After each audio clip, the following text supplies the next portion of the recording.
Okay, we're all set.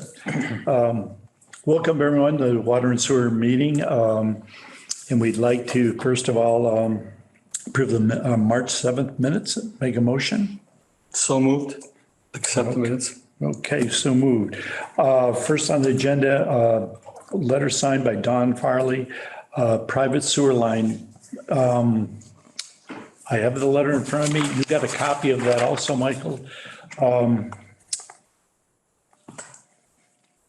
What do we need to do? Do we need to go to the town meeting to have this approved?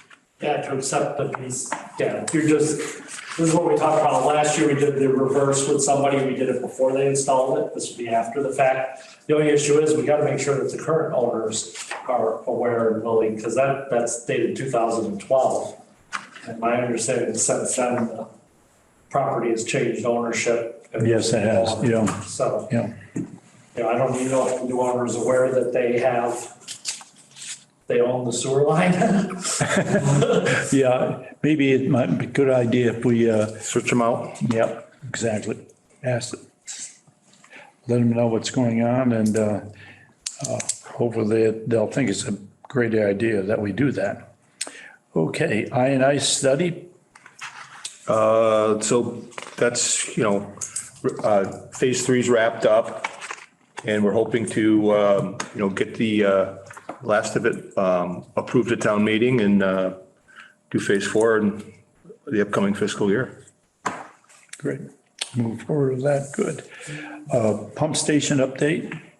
Well, we got weather like this. So, yeah, well, you guys know, you were at the meeting, but you guys got the schedule. And so, I don't think that I met with a representative from the electrical contractor, Elm Electric, down there last week, let him in the gate. He had to look at some equipment and he looked at the transfer switch to make sure that's going to fit in the new cabinet and everything. He called in the work order to move the pole with the grid, which he needed to get going as quick as it can because that can take a long time to move a pole. And there's a lot of just 3-phase up there and everything. So and there is shop drawings going back and forth. So basically, I don't think they plan to mobilize till like late June. I haven't heard anything different since our meeting. So, but I haven't heard that the schedule's deviated either. So yeah, it looks like the schedule's going to stay the same. Okay. Well, and the river's high now. I don't think they could work. I mean, they'd have a harder time. The river. Yeah, really. So I think hopefully, we get past the spring and we get into some dry weather and, they'll work to their advantage, hopefully. Mm-hmm. Yeah, because I think they certainly have a schedule and they're ready to go when when the time comes. Okay, water department articles, Mike, when we were here last month, we had Tony's articles and. Yeah, I was off in the wintry north, I think is where I was anyway. You were, yeah. So we have 4 or 5, I think, articles for they'll all be water surplus articles. And I did email all of them to you guys in the budget. The budget thing, I have the budget, a copy of for everybody if they want to. This is the spreadsheet that Mike sends us.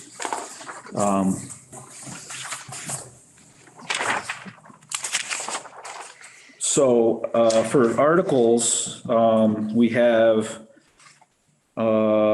installation of new gate valves. We want to do, when we did when we were doing the bridge up in Interlake, the Curtisville Bridge, we put those inline valves in under pressure. We had that company come and put them in, and they're a really, really great product. And I have 2 other spots I'd really like to put them. And one is on Larry Wog and one is right on 183 where Averick Road, the water main goes down Averick towards the pump house. There's no valves there. And then as we know, that water main is in the brook. You can look at it and see it. So that's what that article is for. The engineering for Elm and Maple Street's water main replacement. So that one, we're gonna keep that as is, Mike, to do the engineering for the water and sewer and drainage. I I prefer if we know of a project that we do that. I'm also asking for 50,000 to be put in from free cash into just an engineering line. So if we take, things come up during the year that we can begin planning phases around those. So I think in this case, since we know of this project, we should have a separate piece just for that. Yeah, so moving, when we do the special articles, I mean, I can make this where it's for a bunch of, a host of whole other streets if we want to, but I don't know how the 25,000 will play in or how we want to word it, but we can figure, if that's going to change, we can figure that, but. And the online analyzers for the water treatment plant, we have 3 online inline analyzers that run 24/7, 365 days out of the year that report to the SCADA system. And we just had to install the one that we had a special article for last year, the one that the DEP required. Well, the 2 that we have are original equipment for each filter, and I cannot get parts for them anymore. And I've been scavenging parts off the old one that I replaced years ago with a newer model. So I'd like to put these in. I can do that. We can do it ourselves. We don't have to have any SCADA stuff put in or anything. It's all just take the wires out, put the new one in, and install on the panels that are on the plant, on the filters right now. And then the other one is the chlorine analyzer, where the chlorine leaves the plant. That one is an older unit. They've upgraded that unit since, and I'd like to upgrade that one as well, just to keep everything. The other, I want to say the chlorine analyzer, I think I wrote it down in here. It's quite old. We upgraded that quite a long time ago. It's 27 years old. And then the other one is like 17 years old. And with instrumentation, that's getting up there. So that's for the online analyzers. The water treatment plant interior painting. When we had the roof painted from TC Painting, I had him give us a budget number for painting all the inside of the plant, not the walls, but all the piping and the filters. And it's, it's starting to look a little, it doesn't look bad, but it needs to get freshened up. And as we know, the plant's 27 years old. I did a bunch of painting like 10 years ago, but it's just. What's the cost of that, Mike? That one is, 48,000, yeah. That was a budget number. That's cleaning, sanding, whatever, all the prep work. Uses a special, some kind of stuff to clean all the piping and then whatnot with. And that was around, of course, with that price, we'll have to get 3 prices. It's over $10,000, so. Yeah. Okay. Let's see, and the other one was to purchase a new truck for the water department. Not a big F-350 with a plow and all that like we have. We are gonna, as we've been talking with the succession plan, we're gonna eventually have another employee here, and we have 2 vehicles for the 3 of us right now. And a lot of the times, especially in the mowing season, we are, Tony or I are driving our own vehicle around, and we figured with another employee coming on, and sooner than later, it'd be nice to have another hybrid, we're hoping, vehicle, like a 1/2-ton pickup truck. So I don't know how everybody feels about that, but that was just we don't, when we go around and we weed whack fire hydrants and we're reading water meters, we're driving around, our vehicle, the truck I drive gets 9 miles to the gallon, so. And once again, that would be a water surplus article as well. Yeah, I think I have issues with that. I think it's, we'll have to decide what we're going to do with this extra person that may be coming on or may not coming on. And it's, I don't know if anyone else has any concerns about it, but I think right now I do. No, I think I kind of agree. I think we need the person first before, let's be sure that we're going to have this extra employee coming on before we make purchases based on that. Yeah, I don't believe in putting the cart before the horse. Okay. Yeah, I think that's something we should probably hold back on. Yep. And I think that is gate valves, truck, engineering, analyzers, and painting. That's it for articles. Okay. And the budget did go up. I want to say, I did add quite a bit of money into the, you'll see on the far right end, I added $7,000 or $6,800 to the water system maintenance. Things are just, crazy. The cost of when we have water leaks and police details and all that, it's just, I think I'm 8,000 or 9,000 over budget on that right now. Right now you are? Yeah. Okay. So that's Yeah, why, that's why we went up 12.5%. But, and I'm way over in chemicals and I'm way over in, I think I'm over in vehicle maintenance and I'm over in, repairs and maintenance of equipment. I think I'm 10,000 over in that.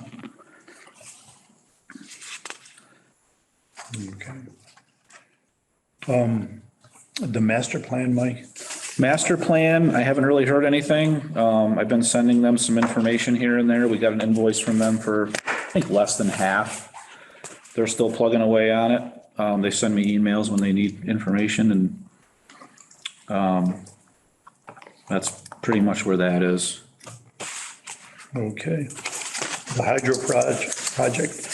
Yeah, so the hydro feasibility study, I got a final report from them finally. And it's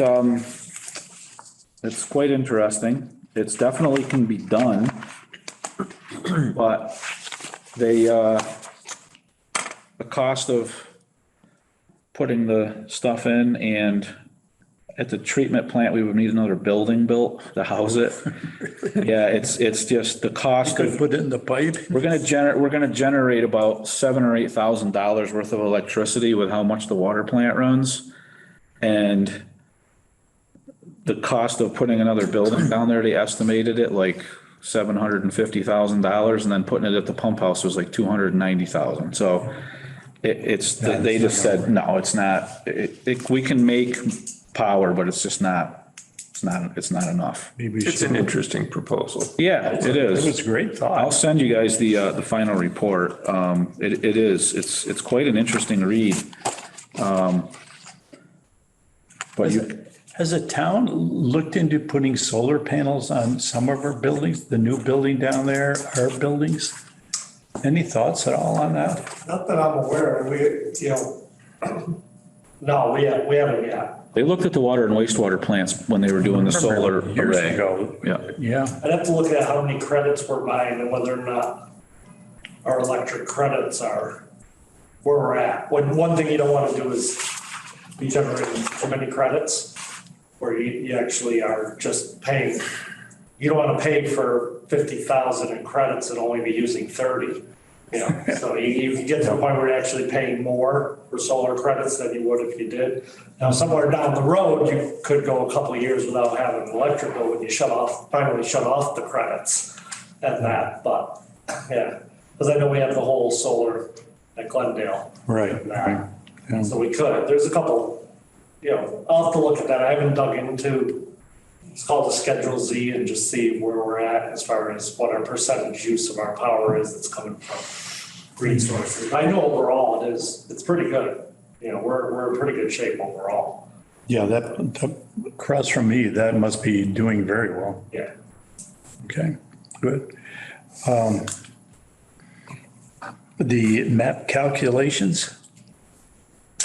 Yeah, this,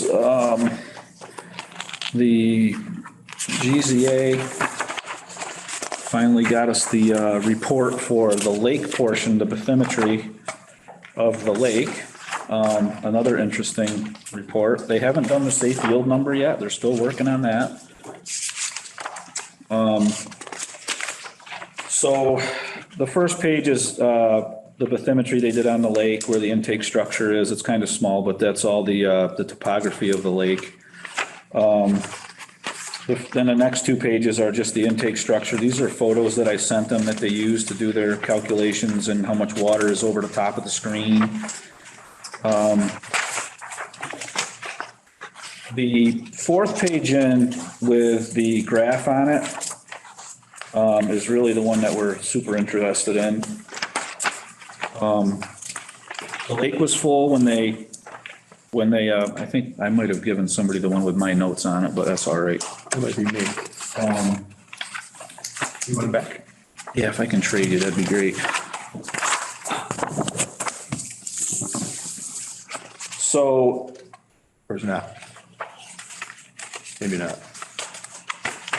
oh, maybe not. Sorry. That's all right. So, the lake was full capacity. You can see in the box in that graph chart, the X and Y axis chart, their graph, 146 million gallons the lake holds. Back in a report they did in 1976, they came up with the lake holding, I want to say 132 million. So this is obviously a lot more accurate than the drilling of the holes and sounding the lake every 100 feet. So that's good. We're holding another 14 million gallons than we thought. That's very nice. And you can see on the table in the left, the highlighted numbers there is basically the amount of water over the top of the intake structure, and the yellow box down on the bottom there. There's 84.2 million gallons of water over the intake structure, which is For the intake. yeah, that water is available for us. So 57.7% of the total water volume in the lake is what we can capture. So we draw out of that lake on average about 62 to 64 million gallons a year. So we got over a year's supply when the lake is, overflowing full.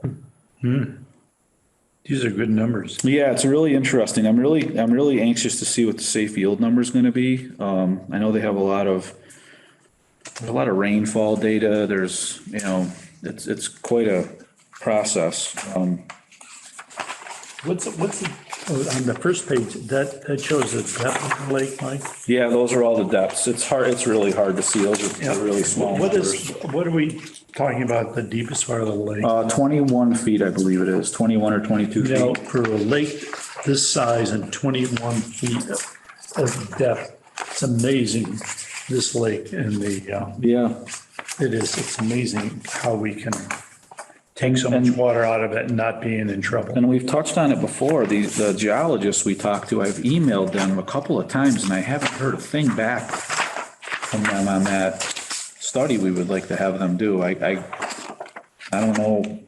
Yeah, that's right, they're old water I'm and. emailing Yeah. the people that they sent on the emails that they sent me. So I don't know. I just have to call down to UMass, I guess, and try to Yeah, get Patrick it. was onto that too. Yeah, He thought it was a good idea. Yeah, it's pretty neat. So that was good news. That was really nice to get a really solid number on the lake holds. And I will, once this is the final report from GZA, we'll send this along to DEP so they have it for our records. And when the safe yield number comes to, that might even be something that they actually send to DEP. I'm not really sure. So when that comes along, we'll Yeah, talk about that as well. yeah, that's good news. That's a great study. Doing the annual statistical report as we have to do every year for DEP, our residential gallons per capita per day of our residential people on our water system, we have to keep our number below 65. I believe we were at 46 gallons per person per day used in the water system. Our unaccounted for water was well below the 10% that they like to see. And Or you're pretty diligent about that. Yeah, we have to be. Whenever we pop a hydrant or we flush, we have to keep track of everything so we Our can. water fountain and. Yep. And Yep. actually, the other fountain, are you gonna put a meter on that other fountain? Yes, both of them will have them. Yep. Both of them? Yep. Okay, now that other fountain, cat and dog, that'll be it. That'll have Summer. the meter pit is all in the plant and ready to go. We're gonna, probably within the next couple of weeks, we'll be up there. Is the little statue, cat and dog, is he ready to go? I'm not sure. I don't think so, not quite yet. And you're done. Everything, Fingers everything crossed. else will be ready to go. Squirt something up in the air. There you go. Yeah. Okay, okay, shared services with West Stockbridge. Yeah, I sent an email along. Mike and I and Marie, Marie Ryan, the town administrator from West Stockbridge. Mike and Marie had a meeting with Mark, Tony and myself, I don't know, it was a month and a half ago or something, just to kind of go over the idea of shared service for the two water and wastewater systems. And I mean, Mike, that you can take over at this point if you want to. You know, we've been talking about succession, what's gonna happen coming down the road as far as retirements and the rest. The one thing to look at is the fact that if you take what West Stockbridge is paying, and we're paying, and put it together, it's a good salary to attract somebody to come here and work the job. But the two jobs independent right now, where they are, we're not gonna attract somebody outside the area.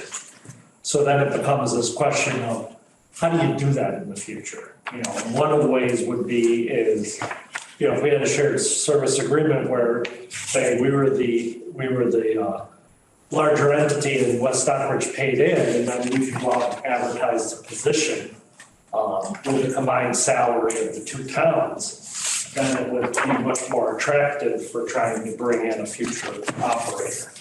Because right now, you're looking at water operators are well over a six-figure salary. And the way, you know, it's accomplished right now is by the combination of the two towns. So, you know, and that's not to say, you know, here in Berkshire County's been lagging behind to begin with, but, you know, we know that there's a shortage of operators. We know it's only gonna get worse with the next phase of retirees. I mean, if you look around Berkshire County, whether it's what's in North County, what's in South County and the rest, almost all these guys are stepping away within probably a 5-year span. So then the question becomes, where are you gonna come from? And you hear that from even private companies are having trouble getting people into the field, difficulty getting the training, the licenses, everything. So once again, this goes back to future-proofing us in a market that seems to be shrinking as far as the amount of operators and the demands on training and even, what is it, like 5 years of operating a plant before they can even have their license? Before they can be the primary operator. So, you know, we're either bringing somebody in and trying to get them 5 years under these guys, which is, you know, then you hope you don't lose them, or are we attractive enough to draw somebody that has that experience and bring them here? That's my whole contention is we're doing all this stuff and then all of a sudden they leave and go to, you know, Northampton. Right, and there's very much a shortage. And there's no guarantee No. with this. So it's a coin toss for sure. Yeah. And sorry, go ahead. And I know talking to other managers and the rest, this is definitely a concern. That, you know, how do we put it together? And some of the ideas, and I know Mike looked at other communities that have put together, you know, a pair of like plants in order to say, hey, the chief primary operator needs to be at this level. So oversees the two plants, and then you might have some operators in each one. And then, you know, that has to become the possibility of it. And that, if not, each town's just gonna be competing. We're gonna be competing against each other in Berkshire County to keep the few that are here. And Is the state changing any of the regs at all? I know like as a former teacher, you know, there was so many things that teachers had hoops that they go through before they got certification. And actually they changed a lot of that because of the teacher shortage. And let's get teachers on board. Are they doing something maybe a little different with the state? I haven't seen where they've lessened the requirements. Have you guys? No. The water is more difficult actually now. Wastewater's been stayed the same since Tony and I took our tests, but water, we talked about it numerous times before, you have to go in, you have to start at the bottom and work your way to the top. You can't just go say, well, the Stockbridge water system treatment plant's a grade 3 treatment and go take it. You got to start at the 1. It's a 12-week course. That's $1,500. You have to pass the course before you can sign up to take the test. Then if you pass the course, you can take the exam. If you pass the exam, then you can go on to the number 2. You have to work a year or something, right? Isn't there? Yeah, that's why with the succession plan, that's why DEP, because we have the grade 3 treatment and the grade 2 water system. So there's going to be a lot of schooling if you get somebody that doesn't have any licenses, especially. What are all these systems, these towns and cities going to do if they can't get people? Well, this is why DEP is pushing everybody to look at what your succession plan is, because they're not seeing people coming into the field. And once again, it's just one of those very difficult fields to attract, and it's a well-paying field. But getting people into it and then competing, and then we're all competing against each other and trying to steal people. I mean. And money is the issue. Yeah. And the other tough thing is that It's the lack of, it's supply and demand. You've got not enough people going into the field with the amount that are leaving the field, which therefore is forcing the wages up, and it's going to make it really difficult for everybody to compete. And we're seeing this all over, especially, in water throughout the state, throughout New England and the rest. There just aren't enough people going into the hard sciences. and not only that, it's like Tony and I have been here. Once you get in these jobs, you stay a long, long time. So when there's a turnover of like the boomers retiring and then us in the future, that's when the jobs kind of start opening up. But it's not like there's jobs just constantly. Well, there is now. There's quite a few because a lot of retirees have retired. A lot of people don't like to be on call their whole life. Yeah. That's We're on the call. Yeah, you're right. Yeah. It's a big deal these days. yeah. It is. Yeah. But we have, in talking with DEP on the water and the wastewater side, a lot of towns are going to shared services on operations now. Especially, like, I think I gave you the town of Orange, and I can't remember the other name of the town, but their water and sewer operators, their wastewater operators are overseeing a small part-time wastewater plant, like the Stockbridge and West Stockbridge thing would be, where they just do the part-time wastewater plant during a regular 8-hour workday. You want It's becoming, to just talk about how many people West Stockbridge serves with their water and their sewer, Mike? water is 243 and sewer is 154. Okay. So they're part-time facilities, which I've been working there for 29 years now. Mark has been there over 10. 12, 13, something like that. Yeah, when I first heard it, I think selfishly, I think the first thing I thought of is how is that going to help Stockbridge? And now it's shared services may be the way to go. I have to.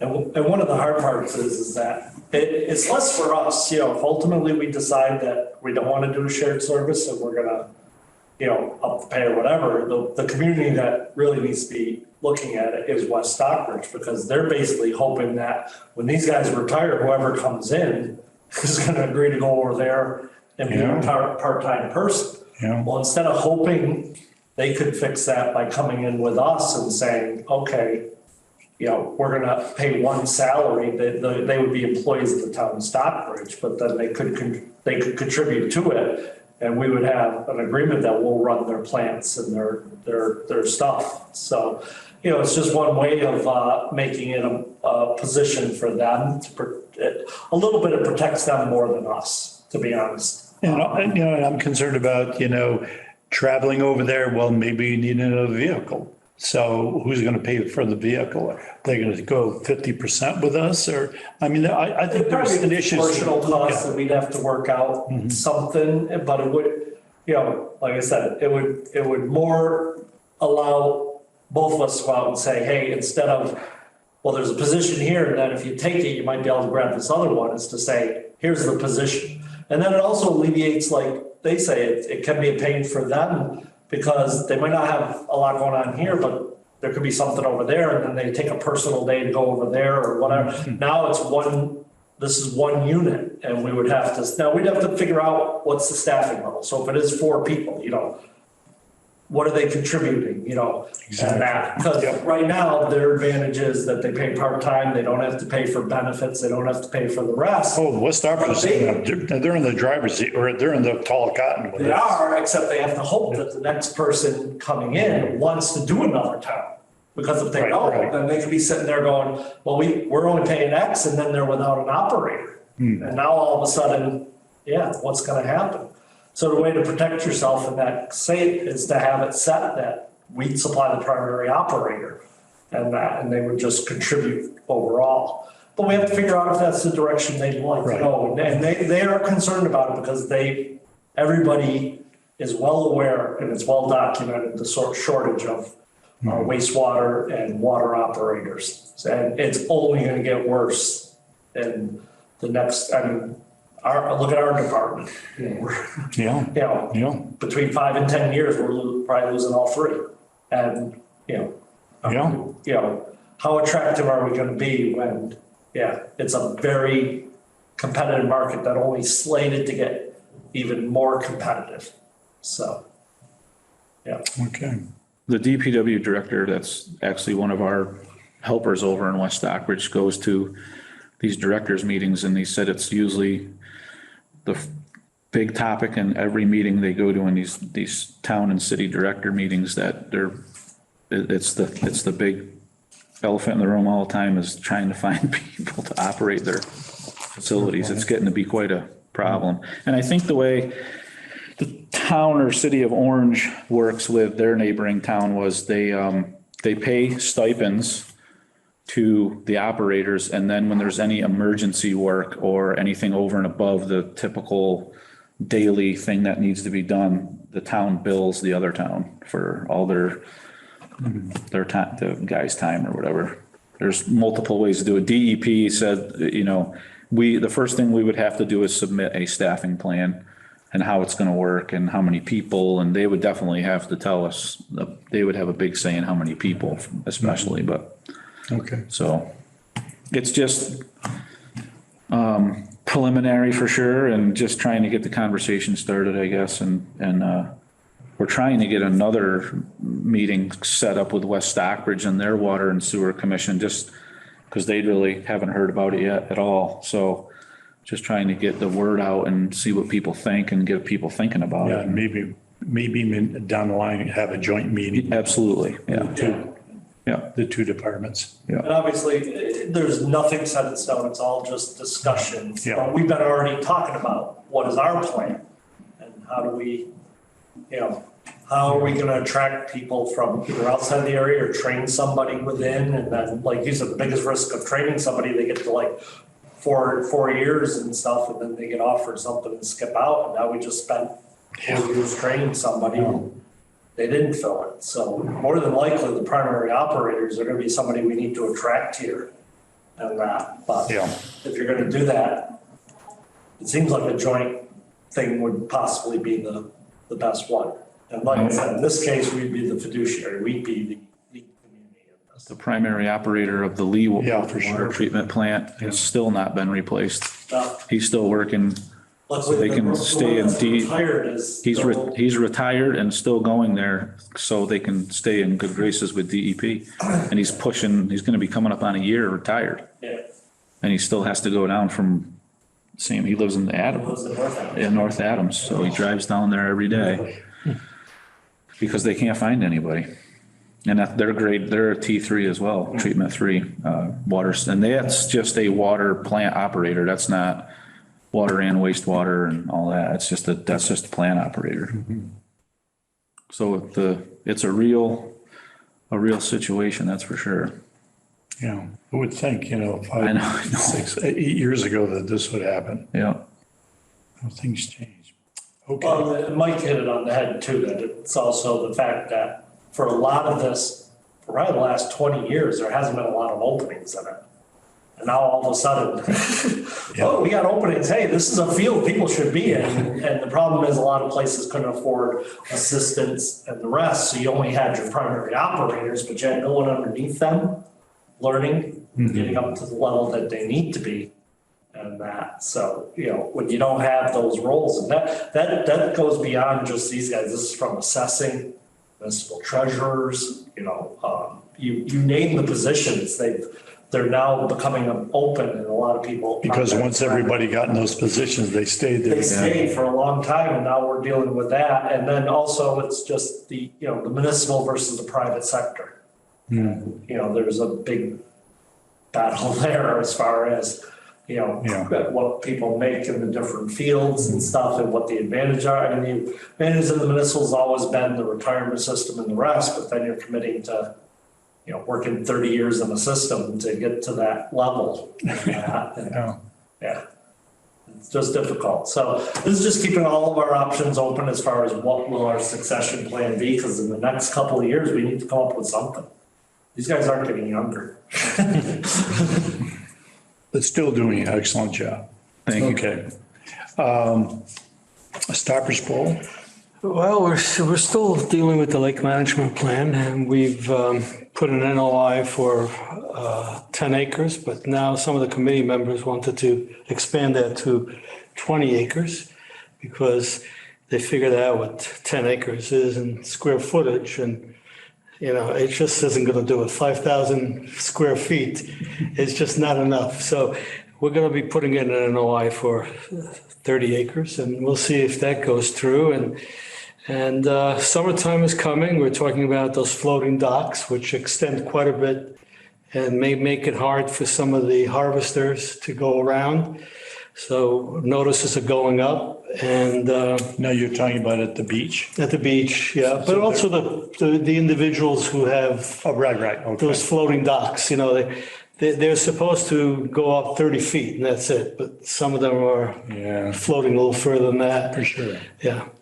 So that's about all I have to say. And I know that they have the new racks down at the, For the community. those look great. Yeah. Did we build those? Purchased and put them together, yeah. Wow, they look, I saw them today. They look great. So, Bought 2 last year to try them, the new ones, because the old ones are starting to show. And they've been jerry rigging the old ones, but yeah, I got my application going in tomorrow for a rack. like a random drawing. Yeah, Lottery. yes. Yeah, we were sort of like the last drawing last year, but anyway, we'll hope for something different. Tony, Mike, concerns, Tony? No concerns? You had a good time in Florida? Yeah.